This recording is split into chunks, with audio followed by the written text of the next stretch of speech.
Good morning to all friends. இன்றைக்கி Darshan ஷாப்பிங்கில் 90 centimetre அதாவது L சைஸில் உள்ள பேண்டீஸ் கலெக்ஷன் தான்டா பார்க்க போகிறோம். ஒரு பீஸோட ரேட்டு 70 ரூபா. 90 சென்டிமீட்டருக்கு 70 ரூபா. ஓகேங்களா, செம்ம ப்ரீமியமான குவாலிட்டியாக இருக்கும்.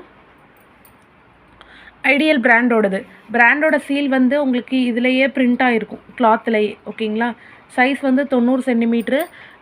லோவர் ஏரியா நம்ம பேட் யூஸ் பண்ணக்கூடிய ஏரியாவில் வந்து டபுள் கிளாத் கொடுத்து ஸ்டிச் பண்ணியிருப்பாங்கடா. ஓகேங்களா, கண்டிப்பாக வந்து நல்லாவே உழைக்கும். இதில் வந்து டபுள் கிளாத்து கொடுத்து ஸ்டிச் பண்ணியிருப்பாங்க. இதை வந்து இன்னர் எலாஸ்டிக்னு சொல்லுவாங்க. கண்டிப்பாக ரேஷஸோ ரொம்ப திக்காகி ஸ்கின்னை அலர்ஜி பண்ணுற மாதிரியோ ஸ்கின்னை டைட் பண்ணுற மாதிரியோ இருக்காது. பிராண்டடு, செம்ம சாஃப்டான மெட்டீரியல், திக்காகவும் இருக்கும். உங்களுக்கு ஒரு பீஸோட ரேட்டு 70 ரூபாய்க்கு கொடுக்குறோண்டா. உங்களுக்கு வேணும் அப்படின்னா ஸ்க்ரீன்ஷாட் எடுத்து புக் பண்ணிக்கோங்க. ஆர்எல்ஸ் வாட்ஸ்அப் வந்துட்டு இன்னர் வியர்னு நீங்கள் டைப் பண்ணாலே போதும். நான் உங்களுக்கு எத்தனை பீஸ் என்னன்றதை நீங்கள் புக் பண்ணிக்கலாம். Thank you so much all.